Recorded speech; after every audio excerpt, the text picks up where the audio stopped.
I know we've all been brought up to believe that democracy equals freedom. And for a lot of people, that experience might be true. But I want to show you some excerpts from a lecture I did some years back. So Winston Churchill quite famously said that the best argument against democracy is a 5-minute conversation with the average voter. Now, I love this quote simply because Churchill is from a time where the aristocracy, or as it would later be known, men from the Shire, meaning former landlords, former nobles, or people of the right breeding, were supposed to be in charge. Yes, there was democracy and we let the people vote, but we only let them vote amongst the choices of real men that they gave them. So he was from a time where this idea that anyone could be elected was sheer folly. And so his respect for democracy was not very high. Another quote from Churchill is, "It has been said that democracy is the worst form of government, except for all the others that have been tried." Meaning that he believes that it is not an adequate form of government, but it's the lesser of many evils. Now, we can have a discussion in the second hour on whether or not this is true, but what for me is very prevalent in these quotes is a way of thinking that seems to come along with power and privilege. A way of thinking that other people are simply doing tomfoolery, are simply doing the wrong things. They are meandering about. They don't know enough. It's the safeguard of the status quo. It's the safeguard of the establishment. It's the safeguard against change. Many people don't know this because Churchill is celebrated as a great hero, but Britain was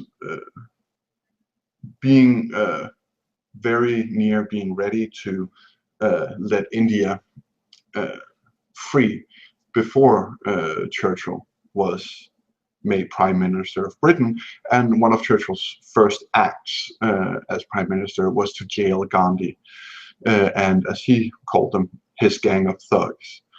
And it was not until Churchill was ousted as Prime Minister the year after the Second World War ended that India and that Gandhi was freed, and India once again started back on its road to independence. So again, a bit of nuance on an otherwise very celebrated person who's also very famous for having said that he would be sure that history would be kind to him because he intended to write it himself.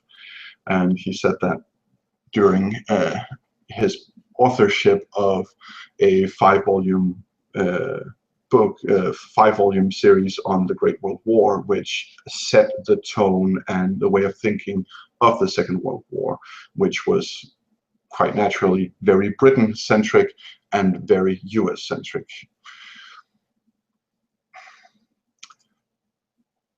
So I have another quote from Churchill just to round him off. "Politics is the ability to foretell what is going to happen tomorrow, next week, next month, and next year, and to have the ability afterwards to explain why it didn't happen." Now, this reminds me quite a bit of not just the Republican Party, but also the Democratic Party, not to mention most parties throughout Europe. And also of Fox News, except Fox News and corporate media in general have figured out how they avoid having to explain why something didn't happen. They simply ignore the fact that it didn't happen and go on as if it did happen, or as if the subject was never raised in the first place. Now, democracy has its ills. We are all aware of that. It has its limitations. But, and I am myself a fervent believer in democracy. I believe democracy can work. I believe it needs serious reform, but I believe democracy can work. But that is not to say that democracy cannot be tyranny. Now, I'm going to purposefully leave that hanging. Now, dictatorship is most often equated with tyranny. And if you take a quote from George W. Bush, which is, "We know that dictators are quick to choose aggression while free nations strive to resolve differences in peace." Now, this was said, as far as I remember, shortly after the invasion of Iraq. Now, it is folly to believe that democracy has an inherent aversion towards the concentration of power at the top. It may initially take longer for power to concentrate at the top because the public is aware, they have this new thing called democracy, but as people become lethargic, as people start to grow up making assumptions about the form of government that they are in, assumptions as we are very free and very prosperous, and it's because we are in a democracy. And people who are not in a democracy are not. And people who are in a democracy that does not have the same things, the same values that we have, they are simply doing democracy wrong. Now, democracy is not a guarantee for prosperity, and democracy is not a guarantee for freedom. Many of the civil wars that sparked the fall of the Roman Republic was sparked because of concentration of wealth and power in the top. Many revolutions and revolts have been started because of the oppression of the majority of the people at the while the affluent in the same society gets better off, or at least appears to be the same off or getting better off. So if you look at the French Revolution, France had at great financial expenditure fought a war against a colonial war against England, which they had lost. And then they had built the Versailles Palace, which was the biggest and most expensive palace in the West at the time, and also at enormous expense. And then they had helped the United States in your Revolutionary War, which again was at enormous expense. It resulted in half of the annual income of the French monarchy was spent paying off interest.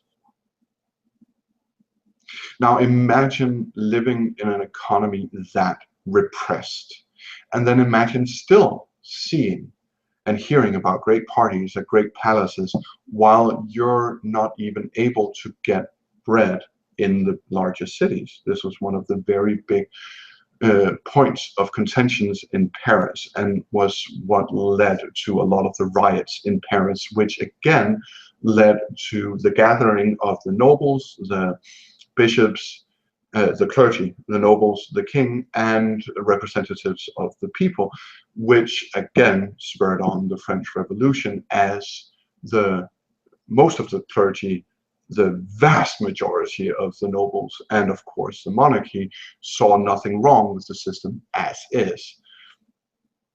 And that sparked a revolt. And that revolt again led to a revolution, which again resulted in tyranny, which again resulted in a rise up against that tyranny, and so on and so forth. Now, my point here is, it is the tyrannical acts, it is the oppression, it is the injustice, as we talked about last week, that people will not stand for. It is these injustices that makes life unbearable. It is the fact that your child is crying itself to sleep from hunger. It is the fact that you are, for the 100th time, passed over for promotion, and at the same time, you're not in any way gaining any form of wage increase. It is the fact that you see some people go on vacation, you feel like you are like those people, you should also be able to do this, but you cannot.